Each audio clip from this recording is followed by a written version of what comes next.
धम्म बंधुओं को नमो बुद्धाय, जय भीम, जय भारतीय संविधान। सभी बैकवर्ड कल्याण संसंग में आए सभी धम्म बंधुओं का स्वागत है। साथियों, आपको यह जानकारी के लिए बताना चाहता हूं कि बौद्ध धर्म में पंच धम्म ध्वज क्या है, यह कब कैसे आया।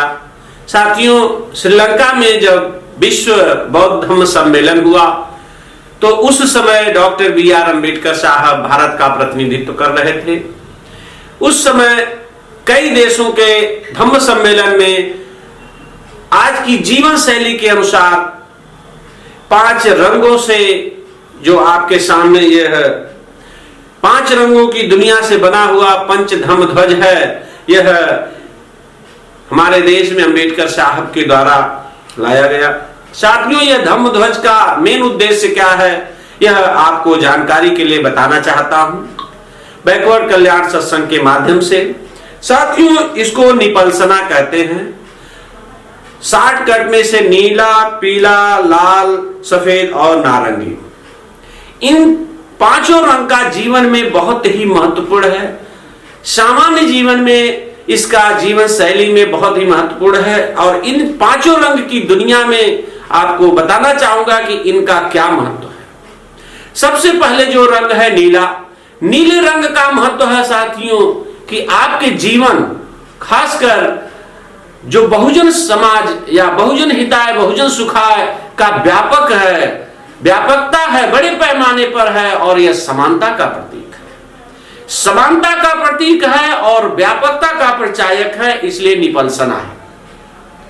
दूसरा जो है आपका पीला, पीला यह ऐसा रंग है जो जीवन में पवित्रता को परिलक्षित करता है और करुणा, दयाशील, सदाचार का परिचय देता है। जीवन में तथागत भगवान बुद्ध, विश्व महाकारुणिक तथागत भगवान बुद्ध के विचारों पर यह परिलक्षित है कि पवित्रता और व्यक्ति के करुणा, दयाशील का परिचय। तीसरा आपका लाल है।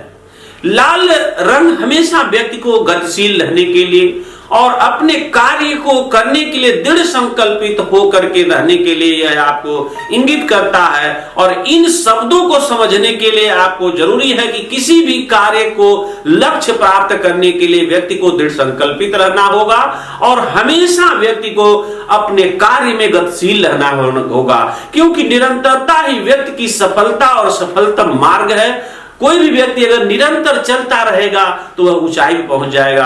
अक्सर आप लोगों ने खरगोश और कछुए की कहानी सुना होगा। कछुआ निरंतर चलते चलते वह ऊंचाई पर पहुंच जाता है, लेकिन खरगोश इतनी तीव्र गति से दौड़ने वाला भी ऊंचाई पर नहीं पहुंच पाता है। इसलिए जो व्यक्ति निरंतरता का और गतिशील और दृढ़ संकल्प के साथ चलता रहता है वही सफल होता है। इसलिए लाल रंग आपको निरंतरता का प्रतीक है, गतिशीलता का प्रतीक है और दृढ़ संकल्पित रहने का प्रतीक है। चौथा रंग सफेद, सफेद यह जीवन में हमेशा शुद्धता का प्रतीक है, साफ सफाई का प्रतीक है। अपने जीवन में साफ सफाई रखना, साफ सफाई, शारीरिक साफ सफाई, मानसिक साफ सफाई की आवश्यकता होती है और जब साफ सफाई रहती है तो मन की शांति होती है, अर्थात यह शांति और शुद्धता का प्रतीक है। इसलिए जीवन में हमेशा शांति और शुद्धता के साथ जीवन यापन सम्यक संबुद्ध की तरह रह के करना होगा। इसके बाद 5वां आता है जो जितना नीचे है उतना ही प्रबल है। देखिए साथियों, जो नारंगी है यह हमेशा व्यक्ति के त्याग और सेवा का प्रतीक है। साथियों, जब तक व्यक्ति त्याग नहीं करेगा तब तक सेवा नहीं कर सकता। सेवा का मतलब सीखना, अपने से बड़ों से सीखना चाहिए और सीखने के लिए व्यक्ति को दृढ़ संकल्पित होकर के सीखने के लिए व्यक्ति के अंदर अनुशासन होना चाहिए, ओबीडियंस ऑफ लाइफ, आज्ञाकारी होना चाहिए और आशा ही जीवन है। हर व्यक्ति को एक दूसरे से आशावान होना चाहिए, कभी भी निराशा नहीं होना चाहिए, न निराशा देनी चाहिए। इसलिए साथियों, हर कोई को अपने से बड़ों, माता पिता और गुरु के प्रति त्याग की भावना, अपने राष्ट्र के प्रति त्याग की भावना, अपने समाज के प्रति त्याग की भावना, अपने लोगों के प्रति त्याग की भावना, और त्याग की भावना तभी होती है जब व्यक्ति के अंदर समर्पण की भावना होती है, समर्पित होकर के डेडिकेशन और डिवोशन होकर कार्य करता है, तभी सेवा की भाव होते हैं। इन्हीं शब्दों शब्दों के साथ सभी धम्म बंधुओं को आज ये जो त्रिशर जो आपके सामने पंच धम्म ध्वज है, इसका वास्तविक अर्थ है और जीवन में इसका बहुत ही बड़ा उपयोग है। इसे जीवन में यापन करना चाहिए और यही जब विवाह शादी होता है किसी पंचरंगी दुनिया से आदमी का जीवन शुरुआत होता है। इसलिए पंचशील ही आपका सर्वोत्तम और सर्वश्रेष्ठ मार्ग है। इन्हीं शब्दों के साथ सभी धम्म बंधुओं को नमो बुद्धाय देवी।